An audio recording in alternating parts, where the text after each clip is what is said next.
Après des mois dans l'ombre hivernale, le rideau se lève sur une nouvelle ère. Les hommes du Gitana Team n'ont qu'un objectif en tête, la route du Rhum. Pour passer en configuration solitaire, l'ancien trimaran Mode 70 a subi un sérieux lifting. Ça va être essentiellement de changer l'ergonomie du bateau, l'alléger, parce que c'est un bateau qui était conçu pour faire de l'équipage, donc naviguer à 6. Là, on va essayer de naviguer en solitaire dessus, donc il va falloir modifier un petit peu l'intérieur, un petit peu l'ergonomie du pont, pour pouvoir passer plus de temps en extérieur, même si d'habitude on en passe beaucoup. Là, en fait, pendant 11 jours, il va falloir que je vive sur le pont, donc on est en train aujourd'hui de réfléchir à ces modifications. C'est le rituel du début de semaine. Bien alors, notre petite réunion hebdomadaire sur le chantier. Le temps, quel qu'il soit, est toujours au cœur des préoccupations des marins. Alors, depuis plusieurs mois, chacun des membres de la famille Gitana s'est lancé dans une course contre la montre. Parfait, composite. Combien j'ai de temps pour faire entre aujourd'hui et cette date de départ de course? Qu'est-ce que je veux faire? Ce que j'ai envie de faire, est-ce que c'est réalisable dans ce temps-là? Et après, on adapte nos choix. L'objectif final, c'est que le bateau soit prêt à naviguer pour la mi-avril. Tu la coupes là, l'échelle? La valse atlantique du mois de novembre pourrait s'avérer scabreuse pour le soliste Sébastien Josse. Des petits riens sont mis bout à bout pour faire un tout sans dénaturer la quintessence même du trimaran armé par le baron Benjamin de Rothschild. Il faut faire un endroit où l'eau se canalise. Ça sera là. On va dire que le comportement marin du bateau, ça reste le même bateau que j'ai connu sur les 2 dernières saisons. C'était quelque chose qu'on ne voulait pas toucher. Parce qu'on met des heures et des heures à trouver un feeling avec ce genre de machine. Et c'est pas tout effacer ces 2 dernières années en chamboulant tout en un chantier. 6 mois à peaufiner la relation entre l'homme et la machine. Et au bout de cette longue route, pointe à pitre. Alors, pour dompter au mieux les 70 pieds de Gitana 15, le marin, devenu terrien le temps du chantier hivernal, multiplie les activités physiques. Le mardi, souvent, j'ai natation ou sport aquatique. Après, le jeudi, j'essaye de faire un petit peu du cardio, donc en vélo ou en course à pied. Donc on essaye de se maintenir en forme. Une séance de surf et plus d'1 heure et demie de natation, entrecoupée de moments de pure glisse. Il faut savoir lire la mer, comme quand on est sur notre gros bateau. Il faut savoir lire les trains de houle, lire les risées. C'est aussi un élément qu'il faut appréhender. Session de surf, comme ce matin, c'est dans 10 degrés. Donc il faut physiquement aussi se préparer à aller dans l'eau froide. On a un petit peu mal à la tête. Mais ça fait partie du jeu parce qu'au mois de novembre, quand on sortira sur la route du Rhum, ça sera la même chose. Les premiers embruns ils sont à 10 degrés.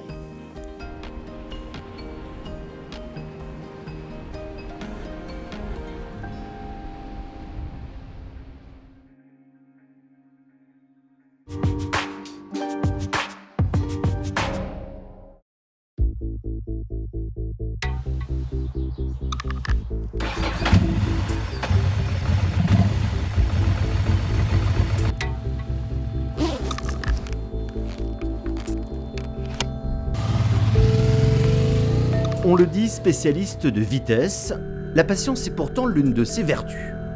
On le sait, amoureux des beaux objets, mais il passe une grande partie de son temps plongé dans le ventre d'une Formule 1 des mers.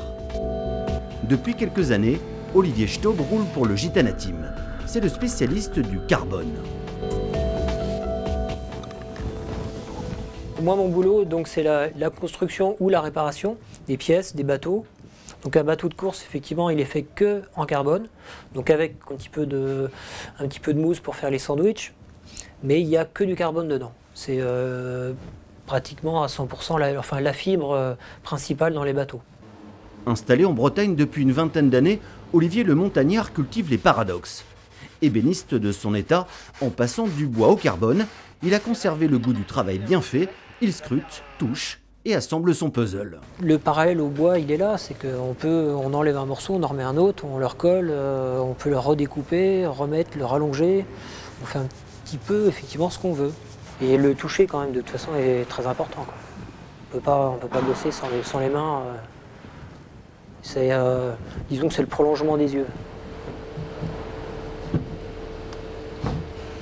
Quand on passe un mois dans un flotteur ou quand on va faire des travaux dans le mât pendant une semaine, C'est difficile, mais par contre, on est content de voir le résultat. Que le bateau navigue, que ça fonctionne bien et qu'il y ait eu résultat au bout aussi. Gitana 15, un monstre de vitesse qu'il regarde avec des yeux d'enfant. Lui s'amuse au milieu des embruns avec son muscadet de 6,50 m. Il est sûr même faire des pointes de vitesse à 10 nœuds. L'ébéniste est devenu hédoniste.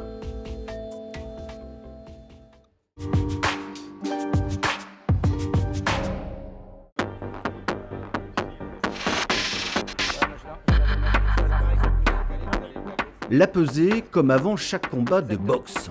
Depuis plusieurs mois, le Gitana Team s'est engagé dans une lutte au quotidien, traquer les grammes et kilogrammes superflus. Aujourd'hui, on peut gagner beaucoup en retirant de l'aménagement intérieur et en essayant d'optimiser le bateau pour une seule personne et non plus pour 6 comme ça l'était auparavant. L'objectif, c'est qu'à la fin, on n'ait au moins pas pris de poids, mais là, je pense que dans ces cas-là, voilà, on peut dire qu'on gagne d'une centaine de kilos. Gagner du poids sur le moteur, les voiles ou les appendices, c'est une obsession chère à tous les marins pour un principe de dynamique. Plus la masse d'un objet est grande, plus la force requise pour l'accélérer doit l'être également. Mais au-delà de ces considérations mathématiques, c'est un principe de logique qui régit cette quête du gramme.